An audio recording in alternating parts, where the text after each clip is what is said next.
এই শ্যাম্পুটা ব্যবহার করা কি অনেক কঠিন? না, অনেক সহজ। আসেন দেখাই এটাকে কীভাবে ব্যবহার করতে হয়। আমাদের হেয়ার কালার শ্যাম্পুটা ব্যবহার করার পূর্বে প্রথমে নর্মাল শ্যাম্পু দিয়ে চুলটা ভালোভাবে পরিষ্কার করে নেবেন, কারণ চুলে তেল বা ময়লা থাকলে কালারটা প্রপারলি বসতে চায় না। তো এরপর চুল ধোয়ার পর চুলটা ভালোভাবে তোয়ালে দিয়ে মুছে নেবেন। তো মোছার পর চুলে একটা হালকা কিন্তু ভেজা ভাব থাকে, একেবারে শুকনো চুলও না, আবার একেবারে ভেজা চুলও না, চুলে একটা হালকা ভেজা ভাব থাকে। ওই চুলে আপনি আমাদের এই হেয়ার কালার শ্যাম্পুটা লাগাবেন। আমাদের হেয়ার কালার শ্যাম্পু প্যাকেটটা খুলবেন, খোলার পরে ভিতরে দুইটা পার্ট পাবেন, একটা হচ্ছে কালার পার্ট আর একটা সাদা শ্যাম্পু পার্ট। দুইটা পার্টকে আপনি প্রপারলি রেশিও ঠিকঠাক রেখে প্রপারলি মিশাবেন।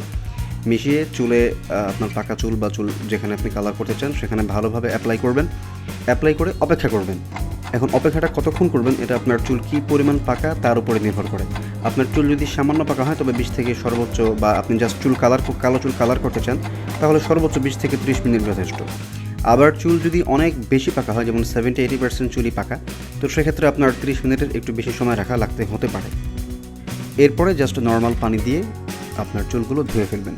ধুয়ে মুছবেন, মোছার পরে চুল শুকানোর পরে দেখবেন আপনার চুল সুন্দর কালার হয়ে গিয়েছে। তো এই হচ্ছে ব্যবহার বিধি। আপনারা দেখলেন এটাকে কীভাবে খুব সহজে ব্যবহার করা যায়। আমাদের কাছে 3টি কালার অ্যাভেলেবল আছে, ন্যাচারাল ব্ল্যাক, ডার্ক ব্রাউন এবং চেস্টনাট ব্রাউন। তাই আর দেরি না করে আপনার পছন্দের কালারটি বাছাই করতে এখনই নিচের লার্ন মোর বাটনে ক্লিক করুন এবং আপনার পছন্দের কালারটি সিলেক্ট করে ফেলুন। স্টক কিন্তু সীমিত, দেরি করলে কিন্তু শেড বা কালার হারিয়ে ফেলবেন।